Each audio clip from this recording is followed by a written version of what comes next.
વડોદરા શહેરના કલાલી ગામ જવાના મુખ્ય રસ્તા પર પડી ગયેલા ખાડાનું હેડલાઇન ન્યૂઝના માધ્યમથી અહેવાલ પ્રસારિત કર્યા બાદ પેચવર્ક કરવામાં આવ્યું હતું. વડોદરા શહેરમાં કલાલી ગામ જવાના મુખ્ય માર્ગ પર મસમોટા ખાડા પડી ગયા હતા. ત્યારે હેડલાઇન ન્યૂઝના માધ્યમથી આ અહેવાલ પ્રસારિત કરવામાં આવ્યો હતો.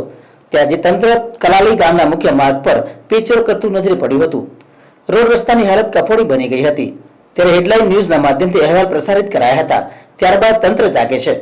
વડોદરા શહેરમાં એવા તો કેટલાય રોડ રસ્તા છે જેના પર મસમોટા ખાડા પડી ગયા છે, પરંતુ વડોદરા મહાનગરપાલિકાનું તંત્ર ઘોર નિંદ્રામાં છે. જ્યારે ન્યૂઝના માધ્યમથી અહેવાલ પ્રસારિત કરવામાં આવે છે ત્યારે તંત્ર જાગતું હોય છે. આ સમગ્ર મામલે રાકેશ ઠાકોરે મીડિયા સમક્ષ પ્રતિક્રિયા આપી હતી. ગઈકાલે અમારા ન્યૂઝની અંદર આ જે કલાલી વિસ્તારના રોડ રસ્તાના સમાચાર ચાલ્યા એના કારણે કોર્પોરેશને આજે અહીંયા કામગીરી ચાલુ કરી દીધી છે. કલાલી સ્કૂલ પાસેથી લઈને જે તલસદ ગામ જેવો રસ્તો છે એના પર કામગીરી શરૂ થઈ ગઈ છે અને સાંજ સુધીમાં ડામરનું પેચવર્ક કરી દેશે એવું મને તે કામ કરતા જે માણસો છે એમનું કહેવું છે. એટલે મીડિયા મિત્રોનો ખૂબ ખૂબ આભાર કે જેમને અમારા સમાચારને ઉજાગર કર્યા, અને કોર્પોરેશનનો બી ખૂબ ખૂબ આભાર કે જેના કારણે અમારા રોડ રસ્તામાં એમને કામગીરી ઝડપથી ચાલુ કરી દીધી.